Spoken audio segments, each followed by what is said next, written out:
Mas abram a palavra do Senhor em Romanos capítulo 12 e vamos fazer a leitura de alguns versículos, do versículo 1 ao versículo de número 10.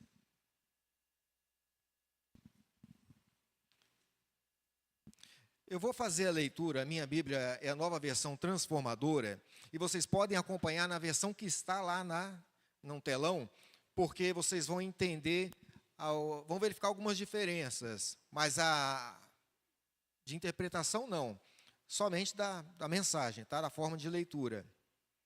Os irmãos encontraram? Amém? Glória a Deus. Diz assim a palavra do Senhor: portanto, irmãos, suplico-lhes que entreguem o seu corpo a Deus por causa de tudo que Ele fez por vocês, que seja um sacrifício vivo e santo, do tipo que Deus considera agradável. Essa é a verdadeira forma de adorá-lo. Não imitem o comportamento e os costumes desse mundo, mas deixem que Deus os transforme por meio de uma mudança em o seu modo de pensar, a fim de que experimentem a boa, agradável e perfeita vontade de Deus para vocês. Com base na graça que recebi, dou a cada um de vocês a seguinte advertência: não se considerem melhor do que realmente são. Antes, sejam honestos em sua autoavaliação, medindo-se de acordo com a fé que Deus nos deu. Da mesma forma que o nosso corpo tem vários membros e cada membro uma função específica, assim também com o corpo de Cristo. Somos membros diferentes do mesmo corpo e todos pertencemos uns aos outros. Deus, em sua graça, nos concedeu diferentes dons. Portanto, se você tiver a capacidade de profetizar, faça-o de acordo com a proporção de fé que recebeu. Se tiver o dom de servir, sirva com dedicação. Se for mestre, ensine bem. Se o seu dom consistir em encorajar as pessoas, encoraje-as. Se for o dom de contribuir, dê com generosidade. Se for o de exercer liderança, lidere de forma responsável. E se for o de demonstrar misericórdia, pratique-o com alegria. Amem as pessoas sem fingimento. Odeiem tudo que é mal. Apeguem-se firmemente ao que é bom. Amem com amor fraternal e tenham prazer em honrar uns aos outros. Amém. Pai, nessa noite eu te adoro, Senhor. Eu te amo, ó Deus, e te agradeço por estar numa casa a quem meu coração, Senhor, ele palpita de amor, ó Pai. Eu sei que o Senhor está presente, meu Senhor. Eu sei que o Senhor está aqui junto com cada um dos teus filhos. Mas peço, Senhor, que o Senhor venha fazer-se mais presente ainda, mais forte, Senhor, a tua presença em nossos corações, de maneira que possamos senti-lo, ó Deus, ao nosso lado e dentro de nós. Que o Senhor venha falar, Senhor, comigo, mas também através de mim. Que o Senhor venha falar diretamente com os teus filhos que aqui estão, Senhor, para que a tua mensagem seja recebida na proporção que o Senhor assim desejou. Pai, eu te peço e te agradeço no nome do Senhor Jesus. Amém. Glória a Deus. A mensagem de hoje, meus irmãos, é a unidade da igreja em meio à diversidade do mundo. Nós estamos vivendo períodos em que dia a dia nós vemos que o mundo não é a mesma coisa.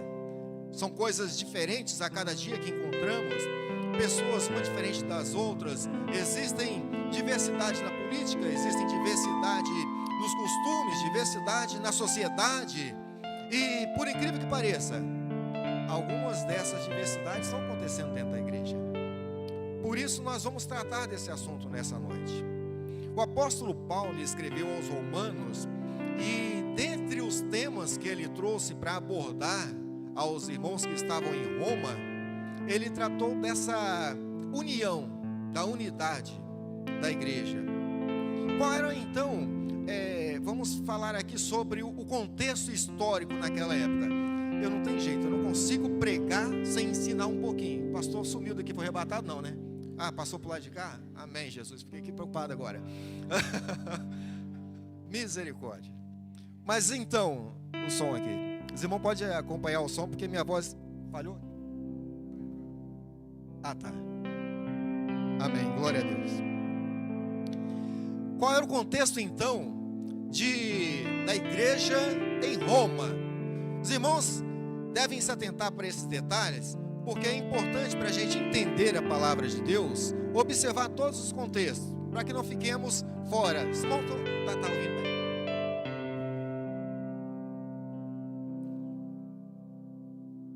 Não, na voz. Se os irmãos estão ouvindo, é porque eu não estou ouvindo. Tá ouvindo bem? Não, tá baixo, né? Som. Não sei se eu abaixei a voz, porque minha voz é baixa, tá, irmãos? Preciso de ajuda aí. Tá na benção, meu irmão. Que saudade, irmão. Olha só que benção. Mas eu vou falando, você vai ajeitando aí, sem problemas, tá bom? Muito bem. Roma naquela época, na época que o apóstolo Paulo escreveu, foi por volta de 58 depois de Cristo, tá certo? Qual era então o contexto político, contexto histórico de Roma naquela época? Os irmãos sabem que Paulo, eu acredito, né, que Paulo ele não chegou a visitar Roma antes de escrever a sua carta.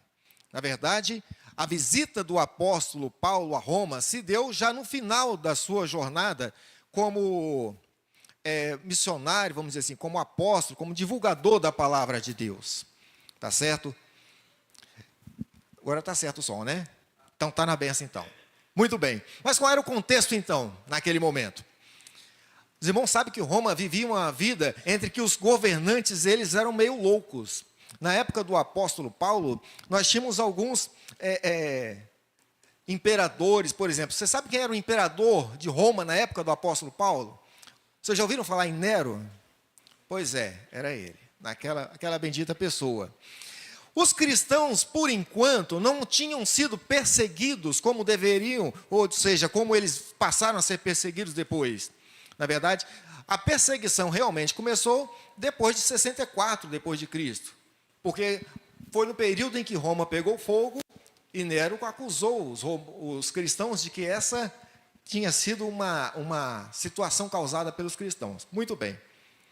Acontece que a igreja estava se deparando com uma sociedade romana totalmente idólatra. Uma sociedade romana que havia herdado também dos gregos muita sensualidade, muita idolatria, muitos costumes que não agradavam a Deus. E Paulo, então, no capítulo 1 de Romanos, ele diz que esse povo ele deveria, então, ser tratado com um certo cuidado.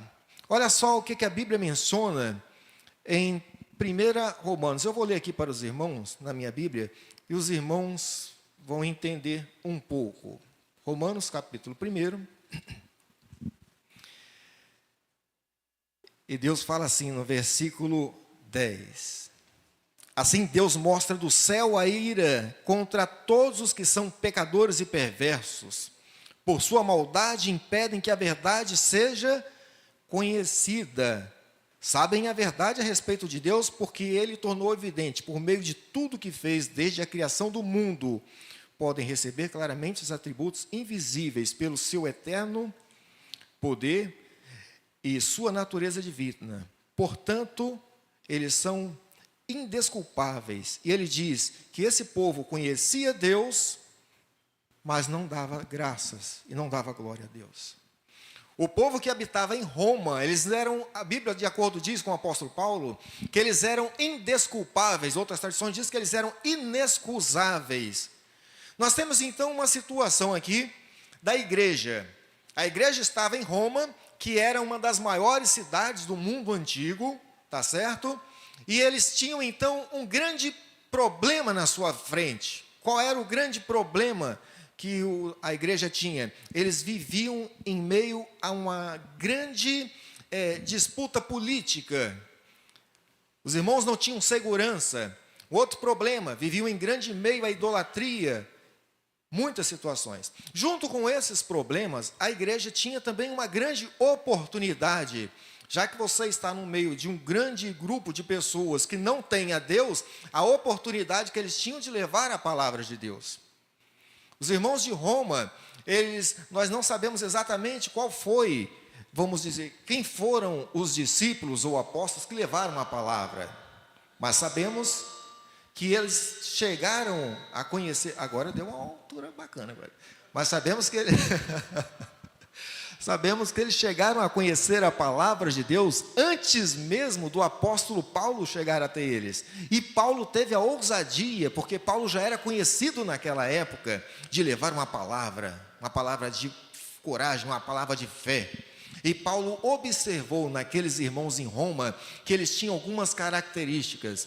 E a característica principal que Paulo observou é que eles eram homens cheios de fé, eram mulheres cheias de fé, mesmo vivendo numa vida, mesmo vivendo entre pessoas que eram idólatras, mesmo tendo como líderes pessoas que eram ímpias e perversas como Nero e outros que já haviam passado, mas a igreja se mantinha na fé, a igreja se mantinha fiel a Deus. O apóstolo Paulo, ele diz logo no início da carta aos Romanos, ele diz assim no versículo 8: primeiramente dou graças ao meu Deus por Jesus Cristo acerca de vós, porque em todo o mundo é anunciada a vossa fé. Não era pouca fé, era muita fé. Agora, a igreja então tinha também alguns problemas. Quais eram então os problemas que a igreja tinha? Uma vez que eles estavam vivendo entre idólatras, infelizmente, alguns costumes do mundo passaram a entrar naquela igreja. E o apóstolo Paulo começou a falar com eles: vocês não devem permitir que as coisas do mundo venham interferir na vida de vocês, vocês devem se santificar. E outra coisa que estava acontecendo com a igreja, eles estavam vivendo um momento de divisão na igreja. A Bíblia menciona, e nós lemos aqui, que eles estavam procurando ter dons diferentes uns dos outros. Era quase igual na igreja de Corinto. A palavra de Deus diz que em Corinto, Paulo também já estava vivendo aquela situação. Paulo, quando escreveu aos Romanos, estava em Corinto. E em Corinto ele observava o quê? Que os irmãos, eles queriam ser um de Paulo, outro de Apolo, outro de Cefas, que é Pedro, e queriam outro ser de Cristo. Era uma divisão naquela época, porque um queria um grupo. Já os romanos, eles não estavam dividindo por causa de líderes, mas tinha divisão por causa dos dons.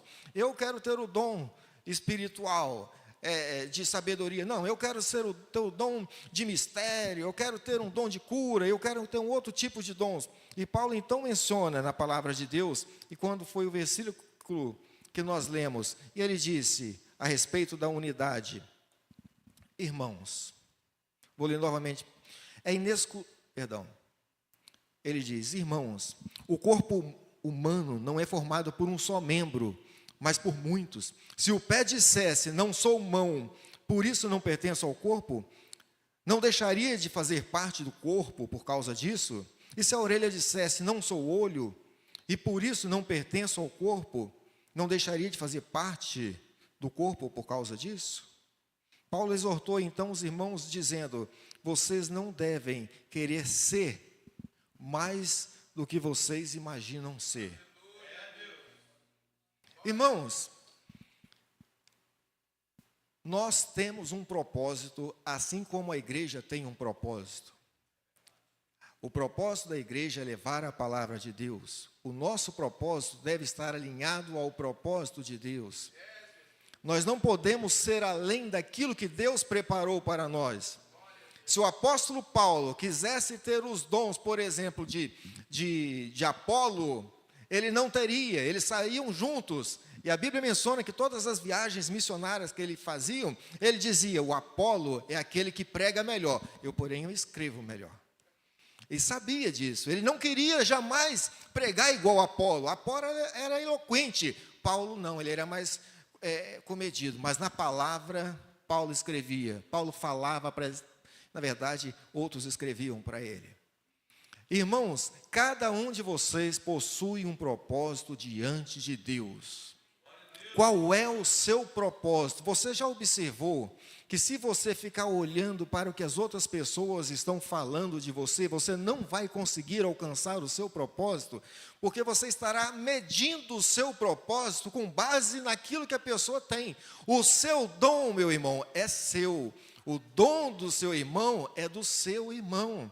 Se nós ficarmos comparando dons espirituais, quem pode mais, quem pode menos, nós não vamos manter a nossa união. Isso estava acontecendo na igreja aos romanos, na igreja dos irmãos em Roma. Eles estavam querendo ser um maior do que os outros. E o que isso estava acontecendo? Eles estavam se afastando, eles estavam se mantendo afastados. Com esse afastamento entre os irmãos, o que estava acontecendo? As coisas mundanas estavam entrando na igreja. Irmãos, imaginem da seguinte forma: vocês estão todos aqui sentados em cadeira. Use isso como exemplo. Se vocês estiverem unidos, compactados, outra pessoa não pode sentar. Mas se você estiver afastado, várias pessoas poderão sentar no lugar onde vocês estão. Quanto mais unidos a igreja estiver, quanto mais próximos um do outro estiver, o inimigo ele vai querer chegar perto de você e falar: aqui não tem espaço. Por quê? Porque esses irmãos estão muito unidos. Ele vai chegar para o lado de cá e vai falar assim: aqui não tem espaço para eu entrar. Por quê? Porque os irmãos estão muito unidos. Mas se vocês se afastarem um dos outros, o inimigo ele vai encontrar uma brecha e vai entrar. E a hora que ele entrar, ele vai causar uma dissensão tão grande que o mundo vai se escandalizar com o que a igreja poderá fazer. E era o que estava acontecendo naquela época. Era o que estava acontecendo com a igreja dos romanos. Embora eles tivessem muita fé, teve um momento que Paulo falou assim para eles: olha, vocês estão julgando, capítulo 2, pode olhar aí. Capítulo 2, versículo 1, diz: vocês estão julgando a eles, mas você que julga, está fazendo a mesma coisa. Olha só, pode botar ali que eu leio com os irmãos. Talvez você pense que pode condenar esses indivíduos, mas é igual a eles e não tem desculpa. Quando diz que eles deveriam ser castigados, está condenando a si mesmo, porque você julga os outros, mas pratica as mesmas coisas. O apóstolo Paulo, ele tinha uma palavra boa. Ele vinha com um óleo: mostra, mas vocês são muita fé, vocês são um povo. Eu dou graças a Deus pela fé que vocês têm. Mas depois ele começa falando, e ele vai endurecendo um pouco. Daqui a pouco o cajado desce. Por quê? Porque os irmãos já conheciam ele, sabiam que ele era um homem de Deus. E Paulo então propôs uma solução. E a primeira solução que Paulo propôs a ele foi: olha só, você, meu irmão, você tem que entender o seguinte: Deus te chamou para essa missão. Exerça essa missão. O seu irmão foi chamado por Deus para essa missão. Deixa ele trabalhar no propósito pelo qual foi chamado. Outro dia eu estava analisando na igreja, inclusive, pastor, meu perdão, gostaria de trazer aqui um abraço, dá um parêntese aí. Gostaria de trazer um abraço do pastor Bruno para o senhor. Eu vim para cá pedir a bênção do meu pastor, ele virou para mim e falou assim: está abençoado, filho, pode ir. Eu falei: amém. Porque a gente tem que seguir a orientação, a gente tem que ser obediente, né? Glória a Deus.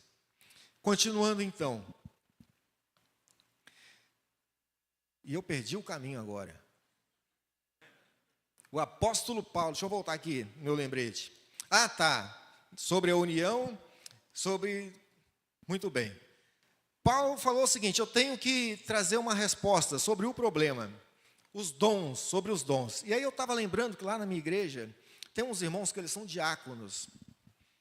Pensa nos diáconos abençoados. Teve uns eventos esses dias lá, e eles passaram final de semana, sexta, sábado e domingo, trabalhando, fazendo comida, cuidando, porque teve um chamado, a reunião do presbitério, lá tem a questão do presbitério, e trabalharam muito. Eu olhei para aqueles irmãos e falei: esse homem tem dom para ser diácono. Eu já fui diácono, mas eu acho que eu não tenho esse dom igual eles tinham para ser diácono, né? E aí eu pensei, e eu lembrei de que uma pessoa falou no nosso curso de teologia uma vez: às vezes a gente estraga a igreja, quando você pega uma pessoa que tem um dom para ser diácono, aí você coloca ele como um presbítero, como um pastor. Ele é um excelente diácono, mas às vezes ele não é um bom presbítero. Talvez ele não é bom na escola dominical. Talvez ele não sabe ensinar. Eu lembro de uma igreja que eu converti há muito tempo, e tinha uns excelentes diáconos também. Pegaram ele para ele ser professor de escola dominical. Não se deu muito bem, porque o ministério dele era o diaconato. Existem pessoas que são excelentes, estou falando aqui de ministérios, tá, de dons ministeriais, como pastores. Mas talvez, se ele fosse um professor, não seria tão bom como ele é como pastor. Cada um tem o seu dom, cada um tem o seu chamado por Deus. Jesus Cristo disse o seguinte: olha, muitos são chamados, poucos são os escolhidos. O importante, meu irmão, é que você é chamado. Se Deus te escolher para um ministério específico, dê glória a Deus por isso. Porque essa escolha de Deus, ela é com o dedo assim, ó, você. E se você for escolhido para fazer uma obra na igreja, eu fico admirado com os irmãos cantando aqui. Eu falei, poxa, tão lindos os irmãos cantando, as irmãs. E aí eu fico admirado, porque é um dom que eu não tenho. A minha esposa canta muito bem. Gente, está aqui minha esposa linda, maravilhosa. Ela vai pregar, gente. Ela esteve aqui esse final de semana. Eu até aproveitei com o pastor e falei, porque ela veio palestrar em 2 escolas. Deu um problema vou contar, tá? Deu um problema no data show. Gente, essa mulher, ela falou de qual salteado numa escola. Chegou na outra escola, falou tudo de novo. Eu falei, gente, eu estou com o meu Memorex aqui. Se bobear, eu esqueço. Eu não lembro disso tudo. Eu sou muito bom para conversar, explicar. Agora, para lembrar, eu tenho uma certa dificuldade. É o dom que ela tem. Tá certo? Eu posso ser muito bom para ensinar. Talvez não seja tão bom para pregar. Mas pela misericórdia de Deus, gente, eu estou aqui. Amém? Mas vamos seguindo. Vamos seguindo. E Paulo chegou então para os irmãos e disse, olha, vocês devem ficar com o dom que você tem. Outra coisa que Paulo falou com os irmãos em Roma. Irmãos, vocês precisam estar unidos. Olha só, primeiro ele diz, qual era então a solução? Que Paulo disse, olha, vocês devem ser o quê? O que que vocês têm que fazer? Não, Romanos capítulo 12, versículo 3. Vocês não devem ir, não pensem no caso, de si mesmo, além do que convém. Tá certo? Por que que Paulo falou? Porque eles deveriam estar unidos. Paulo diz o seguinte, em Romanos capítulo 12, versículo 5. Assim nós, que somos muitos, somos um só corpo em Cristo, mas individualmente somos membros um do outro. Olha a profundidade disso. Usando a tradução de vocês aqui, é João Ferreira de Almeida mesmo. Assim nós que somos muitos, somos um só corpo em Cristo, mas individualmente somos membros um do outro. Irmão, eu não sou melhor do que ninguém, sabe por quê? Porque eu faço parte do mesmo corpo que o pastor Valdemir. Faço parte do mesmo corpo que o pastor. Faço parte do mesmo corpo que o irmão. Eu faço parte do mesmo corpo que você. Você faz parte do mesmo corpo do seu irmão que está do seu lado. Nessa igreja não tem ninguém melhor do que ninguém, porque todos nós unidos fazemos parte de um só corpo, e não tem como o inimigo entrar na nossa vida se continuarmos com essa união. Não tem, porque quando nós estamos fazendo parte, quando eu cuido de uma parte do meu corpo, eu estou cuidando da saúde minha por completo. Você já percebeu se em algum momento você sofrer uma queda e machucar o dedo, e de repente você vai falar assim, eu não gosto desse pé, vai ficar doendo. Quem está sofrendo, irmão? Você. Você deu uma topada, às vezes a gente tem um lugar que dói pra caramba, hoje me machuquei aqui embaixo do cotovelo. Já tomou aquele choquezinho que você bate e dói? Gente, é uma dor terrível. Aí eu falo, eu não vou me importar com você porque eu não gosto de cotovelo. Não gosto de você, cotovelo. Irmão, se o teu irmão está sofrendo, todo o corpo vai sofrer. Por isso que você tem que se importar com ele, porque ele faz parte de você. É um fazendo parte do outro. É um membro fazendo parte de outro membro. Não existe separação entre membros na casa de Deus. Amém? E assim Paulo falou. Agora, como que nós vamos fazer isso?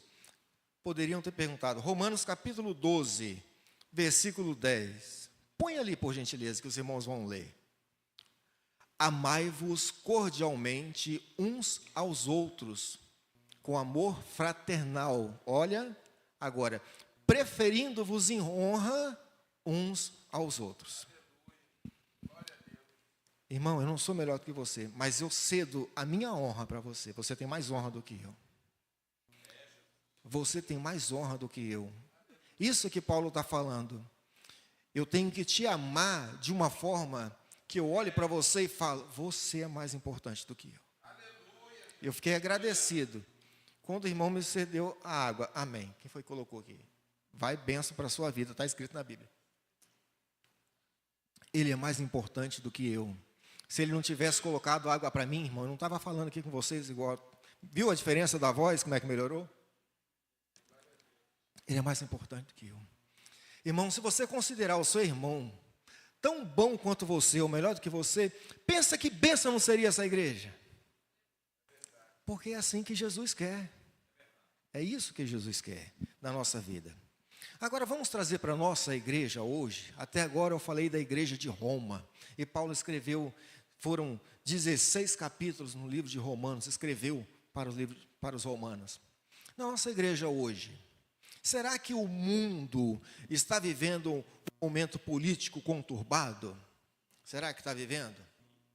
Será que esse momento político conturbado pode estar tirando a fé de alguns irmãos? Será que naquele período de eleição que graças a Deus já passou, teve irmão que já não estava conversando com outro irmão por causa de eleição?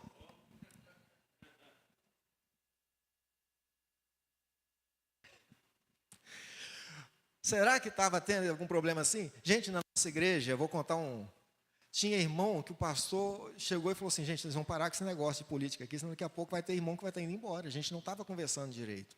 Na família, o que estava acontecendo com a família? Nós estamos vivendo num mundo desse jeito. Será que hoje nós temos um mundo com idolatrias? Está um pouco camuflado.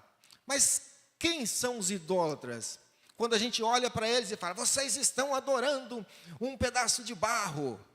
Aí volta para um grande ídolo e cantor, eu vou lá, me jogo no braço dele. Ou quando eu olho para o dinheiro e falo, esse dinheiro é meu, não dou para ninguém, não ajudo, não faço nada. Não seria esse dinheiro o meu ídolo? Porque tudo aquilo que a gente coloca acima de Deus é o meu ídolo. E o mundo está assim. Mas qual seria então o conselho para a igreja que Paulo daria? O conselho é o mesmo que ele deu para as igrejas, para a igreja de Roma. Ele diria, irmãos, não pensem que vocês são mais do que os outros. E vamos falar o quê? Vamos falar somente entre nós aqui? Eu sou membro da igreja presbiteriana renovada em Jardim Camburi. Não é presbiteriana tradicional, é a igreja pentecostal, glória, graças a Deus também, amém? Nada contra a tradicional.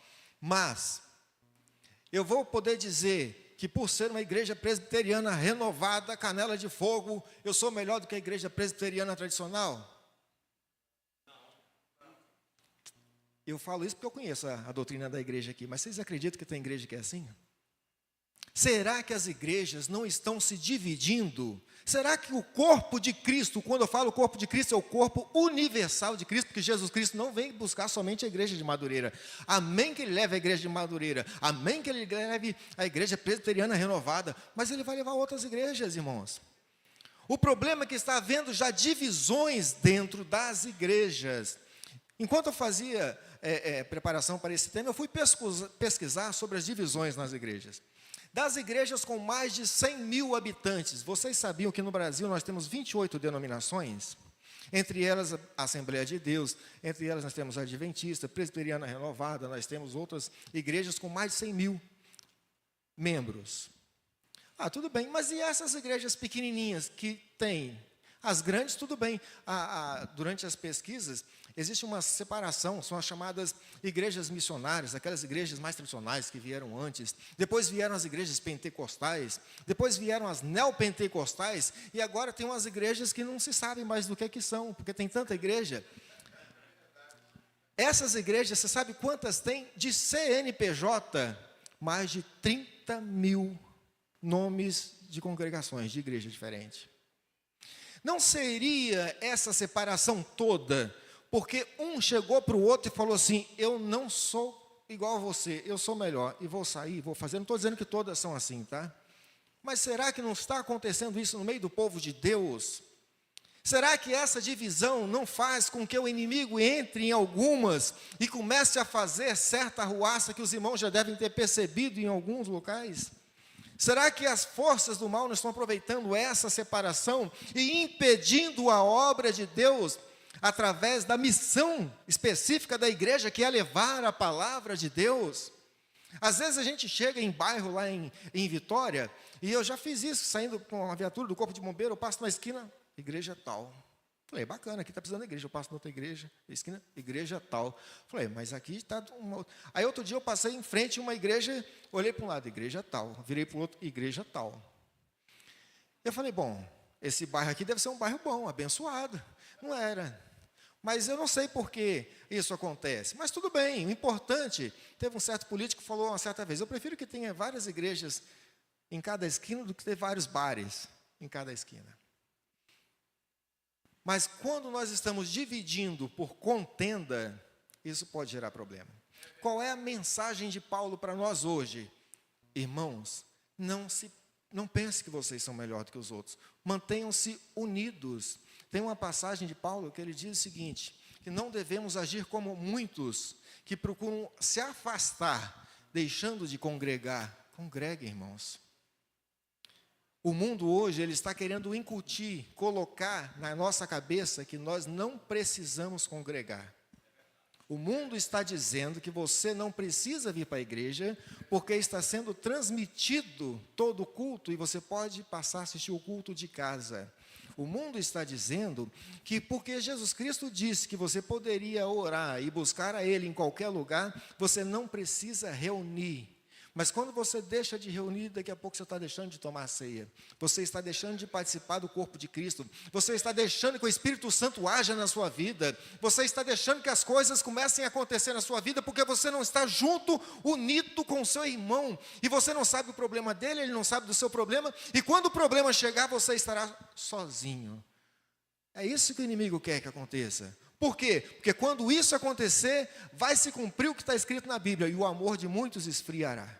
Irmãos, a apostasia está prestes a chegar. Nós estamos vendo coisas acontecendo no mundo, que os sinais, como o pastor disse, estão acontecendo em todos os lugares. E um dos grandes sinais que está para acontecer é a apostasia. E a apostasia vai acontecer quando as pessoas começarem a se afastar umas das outras.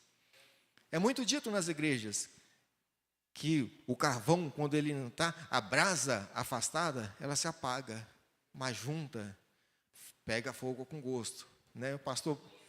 E aí pega fogo, é onde o Espírito Santo age. Nós então temos que entender, e por que nós devemos nos manter juntos, para que a força do mal não venha até nós. Tem uma oração que Jesus Cristo fez em João, capítulo 17, versículo 9. Ele disse o seguinte, nesse momento que Jesus estava orando, ele estava orando pela igreja.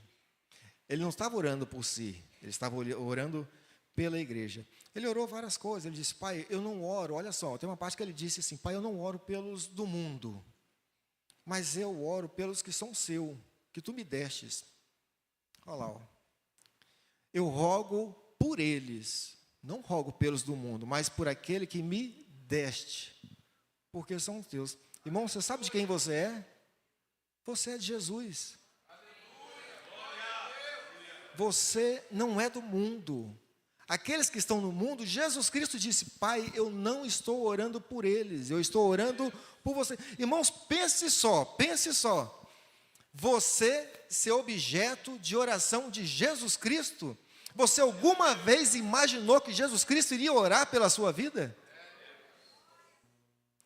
E Ele orou, porque Ele quer te proteger, Ele quer que você seja forte, Ele quer que a igreja permaneça unida. E Ele disse o seguinte, olha só, no versículo 11, Pai Santo, pode colocar aqui, Ele diz, Pai, eu já não estou mais no mundo, mas eles estão no mundo, Pai. Nesse mundo todo perverso e corrompido. Eu vou para ti, mas Pai Santo, guarda em teu nome aqueles que me deste para que sejam um, assim como nós. Olha só o que Jesus Cristo está falando. Pai, que eles sejam um entre si, assim como eu, Pai, sou um contigo. A Bíblia menciona que a Trindade divina é o Pai, o Filho e o Espírito Santo, um único Deus. É assim que Jesus Cristo orou, para que todos nós possamos ser um só. Isso significa que quando um está caído, o outro vai já ajudar a levantar, porque ele também se sentirá caído. Não é acusando o irmão que caiu, porque ele está sofrendo, e muitas vezes nós não sabemos o que aconteceu, mas é estendendo a mão e falar, levante, porque você faz parte do meu corpo. Levante, porque o que Jesus Cristo quis da minha vida é que você ficasse de pé. E por que tudo isso, meus irmãos?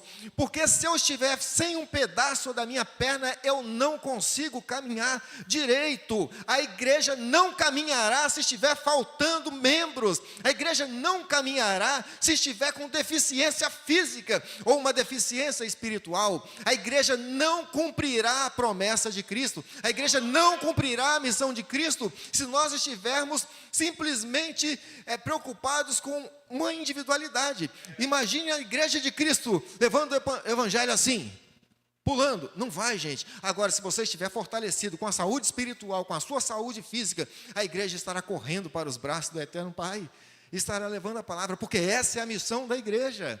E se a sua missão não estiver alinhada à missão de Cristo, não terá como você estar cumprindo a vontade de Deus. Porque a vontade de Deus para as nossas vidas é Efésios capítulo 2, versículo 10. Pode colocar que os irmãos vão ler agora. Acabou, estou dando aula, está vendo? Não tem jeito. Porque somos feituras suas, criados em Cristo Jesus para as boas obras, a qual Deus preparou para que andássemos nela. Aleluia! Oh Deus! A nossa missão na terra é levar a palavra de Deus? Mas é muito mais em ação do que palavras. Aleluia! Nós temos que andar na palavra de Deus, para que andássemos na palavra de Deus. Alguém já disse que a palavra convence, mas o testemunho carrega, ele arrasta. A palavra de Deus, ela deve ser... Eu estou aqui trazendo a palavra de Deus, mas de que adiantaria se eu estivesse trazendo a palavra de Deus, se a minha vida estivesse toda torta, tropeçando? Você iria olhar para mim e falar: não estou dando crédito na palavra dele, porque ele não vive conforme ele está falando. As pessoas olham mais para as nossas ações do que ouvem as nossas palavras. E a nossa missão é ser luz. E a luz não fala, ela brilha. Você já prestou atenção nisso? A luz não fala, a luz brilha. Irmão, brilhe você então com a luz de Cristo que há em você nesse mundo de trevas. Porque nós estamos levando um Cristo, estamos levando um Jesus Cristo para o mundo. Por que isso? Olha só, quem é Jesus Cristo para nós? Eu vou ler aqui, porque eu não tenho memória tão boa quanto a minha esposa, mas um dia, se Deus permitir, amém? Que diz o seguinte: nós temos que levar a Cristo. Quem é Jesus Cristo? Conforme o apóstolo, o próprio Cristo, na verdade, falou. Jesus Cristo diz: eu sou o caminho, a verdade e a vida. Não é isso? Jesus Cristo é a verdade no mundo de mentiras. Jesus Cristo é um caminho, mas ele também é a porta. Jesus Cristo é a luz no mundo de trevas. Jesus Cristo é o bom pastor das ovelhas que estão perdidas. Ele é o salvador dos que estão condenados pelo mundo. Ele é a vida por meio da sua própria morte. Jesus Cristo, ele é o grande sumo sacerdote, mas é também o Cordeiro de Deus, humilde. Jesus Cristo é o servo, mas também ele é o Senhor de todo o universo. Jesus Cristo, ele é o alfa, ele é o ômega. Jesus Cristo é o princípio, ele é o fim. Jesus Cristo é tudo em nossa vida. E se você não for tudo para Jesus Cristo, você não está se igualando àquilo que Jesus Cristo fez para você. Porque nós não seríamos nada se Jesus Cristo não tivesse vindo a esse mundo.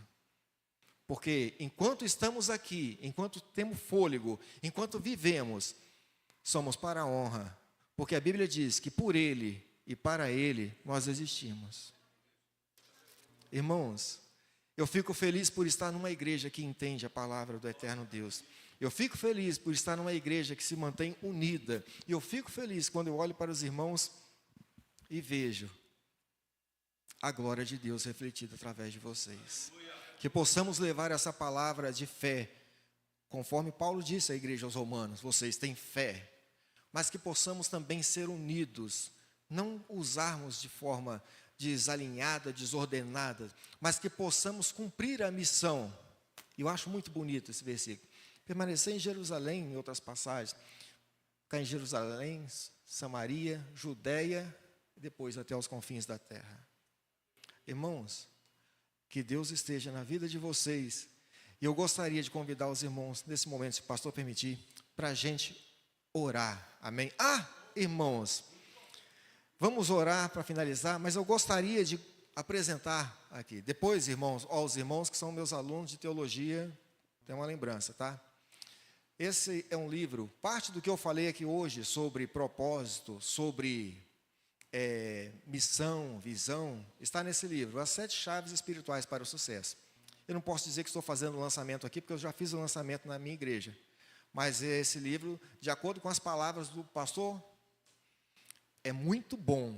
Não, ele falou para mim, pastor, é bom? Não, é bom. Não, é muito bom esse livro, hein? É bom. Falei, posso levar para mostrar? Não, pode levar. O livro é bom. Se eu estiver mentindo, pastor, depois você me fala. Ele já tem um lá. E depois, irmãos, quem quiser, pode me procurar aqui. É uma bênção, um livro mesmo. Vamos orar? Pai, eu te agradeço, Senhor, porque neste momento eu pude trazer a palavra para o povo abençoado por Ti. Eu te agradeço, meu Deus, porque aqui não tem pessoas que estão procurando viver somente para si, mas tem pessoas, tem filhos do Senhor que estão procurando viver para Ti, Senhor. Eu peço ao Pai, assim como o Senhor Jesus Cristo, ó Deus, orou e pediu a Ti, Senhor, eu reforço esse pedido. Pai, faça com que essa igreja seja uma, Senhor, com que cada irmão seja um, Senhor, para que cumpra o propósito estabelecido por Cristo nessa terra, que é levar a palavra, Senhor, que o Teu Espírito Santo venha e derrame os dons sobre esse povo, Senhor, conforme a Tua vontade, conforme está escrito, Senhor, em Coríntios 13, conforme, Senhor, o Senhor tem dito, que seja distribuído com uma capacidade que seja segundo a Tua vontade, Senhor. Deus, eu peço que pelo Espírito Santo o Senhor venha abençoar cada um dos Teus filhos presentes, que essa igreja, Senhor, que ela seja, Senhor, tão iluminada, que um dia que faltar energia em Nova Venécia, Senhor, todos consigam ver, Senhor, essa igreja aqui, pelo brilho do Senhor, meu Pai. Eu te peço, ó Pai, e agradeço em nome do Senhor Jesus, ó Deus. Amém, Jesus.